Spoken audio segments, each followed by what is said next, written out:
bombastic side-eye, criminal offensive side-eye. Tapi bohong.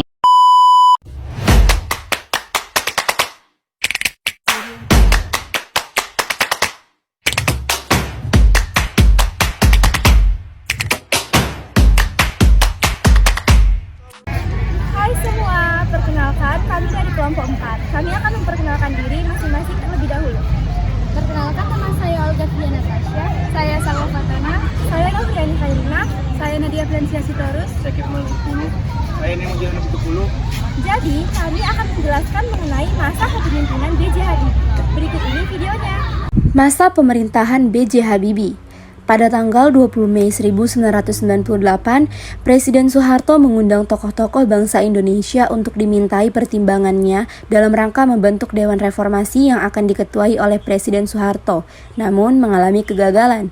Pada tanggal itu pula, gedung DPR atau MPR semakin penuh sesak oleh para mahasiswa dengan tuntutan tetap, yaitu reformasi dan turunnya Soeharto dari kursi kepresidenan.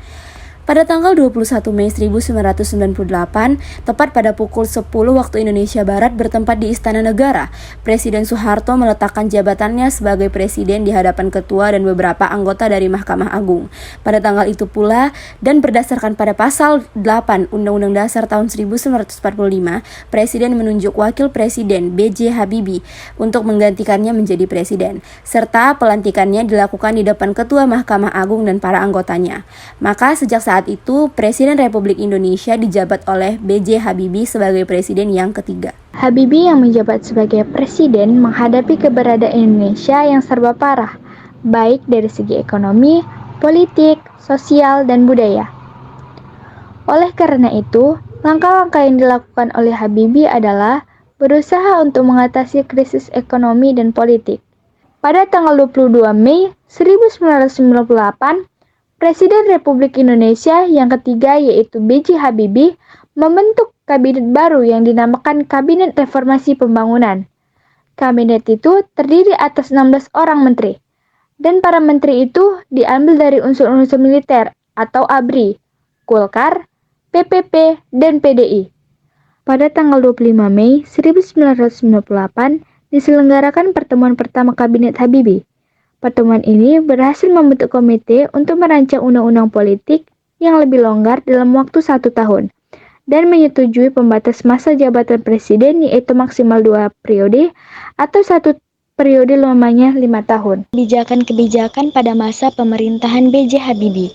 Bidang ekonomi, yaitu yang pertama, merekapitulasi perbankan, mengesahkan Undang-Undang Nomor 5 Tahun 1999 tentang larangan praktik monopoli dan persaingan yang tidak sehat, menaikkan nilai tukar rupiah terhadap dolar Amerika Serikat hingga di bawah 10 rupiah, mengimplementasikan reformasi ekonomi yang diisyaratkan oleh IMF, merekonstruksi perekonomian Indonesia, membentuk lembaga pemantau dan penyelesaian masalah utang luar negeri. Bidang politik, memberi kebebasan pada rakyat untuk menyalurkan aspirasinya sehingga banyak bermunculan partai-partai politik yang baru sebanyak 45 partai politik, membebaskan narapidana politik seperti Sri Bintang Pamungkas dan Moh Pakham, mencabut larangan berinya serikat-serikat buruh independen, membentuk 3 undang-undang demokratis. Ada satu peristiwa besar yang terjadi dalam masa pemerintahan B.J. Habibie, yaitu dilaksanakannya referendum di Timor Timur. Referendum sendiri adalah suatu proses pemungutan suara untuk mengambil keputusan politik yang mempengaruhi suatu negara. Sejak masa Orde Baru, Timor Timur berusaha ingin memisahkan diri dari Indonesia. Akhirnya, Presiden B.J. Habibie memutuskan untuk melakukan referendum yang dilaksanakan pada tanggal 30 Agustus 1999 yang bertujuan untuk memastikan apakah rakyat Timor Timur memilih otonomi atau kemerdekaan. Hasil referendum kemudian diumumkan oleh PBB pada tanggal 4 September 1999. Hasilnya, 78,5% rakyat Timor Timur ingin memisahkan diri dari Indonesia. Akhirnya Timor Timur pun resmi lepas dari Indonesia pada tanggal 19 Oktober 1999. Pada bidang pers yaitu dilakukan pencabutan pelanggaran pers dan penyederhanaan permohonan SIUUP untuk memberikan kebebasan terhadap pers, sehingga muncul berbagai macam media massa cetak, baik surat kabar maupun majalah. pada bidang hukum yaitu 1. Melakukan rekonstruksi atau pembongkaran watak hukum Orde Baru, baik berupa undang-undang, peraturan pemerintah, maupun peraturan menteri.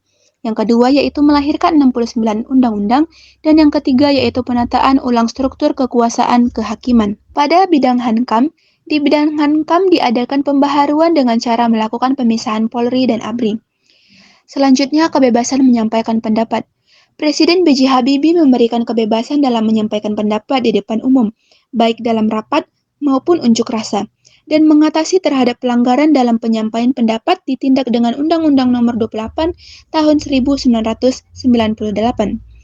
Lalu masalah duifungsi ABRI, yaitu 1. Jumlah anggota ABRI yang duduk di kursi MPR dikurangi dari 75 orang menjadi 35 orang. Yang kedua yaitu Polri memisahkan diri dari TNI dan menjadi kepolisian negara. Dan yang ketiga yaitu ABRI diubah menjadi TNI yang terdiri dari angkatan udara, darat, dan laut. Lalu pada pemilihan umum 1999 yaitu 1. Menggunakan asas lubor dan jurdil, langsung, umum, bebas, rahasia, jujur, dan adil. Yang kedua yaitu mencabut 5 paket undang-undang tentang politik, yaitu Undang-Undang tentang Pemilu, susunan kedudukan tugas dan wewenang MPR, partai politik, dan Golkar, referendum, serta organisasi massa. Dan yang ketiga, menetapkan 3 undang-undang politik baru yaitu Undang-Undang Partai Politik, Pemilihan Umum, dan susunan serta kedudukan MPR, DPR, dan DPRD. Serta yang keempat adalah Badan Pelaksana Pemilihan Umum dilakukan oleh KPU atau Komisi Pemilihan Umum yang terdiri atas wakil dari pemerintahan dan partai politik serta pemilihan umum. 2000 years later.